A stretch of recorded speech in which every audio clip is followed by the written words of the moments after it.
Hello అండి, ఈరోజైతే మా ఊర్లో శ్రీ లక్ష్మీ నరసింహస్వామి రథోత్సవం అయితే జరుగుతుంది. నిన్న దేవుని కళ్యాణం అయితే జరిగింది.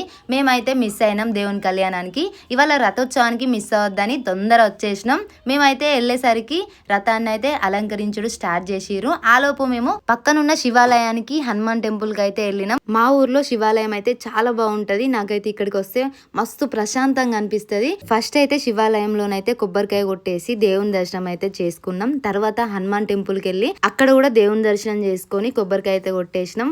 ఆలోపు అయితే దేవుణ్ణి అయితే గుట్టపై నుంచి కిందికైతే తీసుకొస్తున్నారు.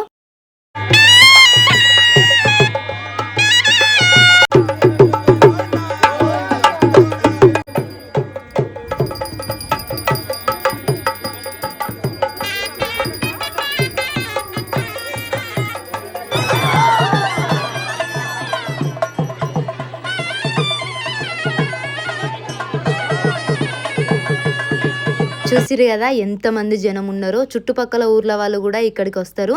నాకైతే మా ఊర్లో జరిగే ఈ జాతర అంటే చాలా ఇష్టం. నేను ప్రతి సంవత్సరం అస్సలు మిస్ కాను. రథం ఎగుడు అయితే స్టార్ట్ అయింది. ఈ టైంలోనైతే చాలా జాగ్రత్తగా ఉండాలి. ఒకరినొకరు నూకేసుకుంటారు కూడా. అయినా కూడా భక్తులు అందరూ ముందుకొచ్చి రథాన్ని అయితే కిందికి తీసుకెళ్ళుడు జరుగుతుంది. నరసింహస్వామి గురించి చెప్పాలంటే స్వయంగా ఒక బండకు దేవుడు వెలిసిండట ఆ కొండ పైన. అప్పటి నుంచి నరసింహస్వామిని పూజించడం జరుగుతుంది. ఇక అప్పటి నుంచి దేవుని కళ్యాణం ఇట్లా రథోత్సవం జరుగుతుంది. రథం అయితే ఇలా కిందికి తీసుకొని వచ్చినాక భక్తులందరూ కలిసి దేవునికి అయితే కొబ్బరికాయలు కొట్టి దేవుని అయితే దర్శనం చేసుకుంటారు. మా ఆయన కూడా దేవునికి అయితే మంచిగా మొక్కి కొబ్బరికాయను అయితే కొట్టిండు. చెప్పాలంటే మా ఆయన పోయినసారి మిస్ అయ్యిండు. పెళ్ళైనాక కొత్తలా ఒకసారి వచ్చిండంటే మళ్ళీ సెకండ్ టైం అయితే గోవాలో ఉన్నాడు.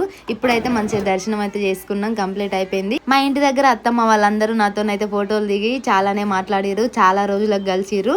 మొత్తానికైతే రథం గుడి దగ్గరికి అయితే మళ్ళీ తిరిగి వెళ్ళిపోయింది.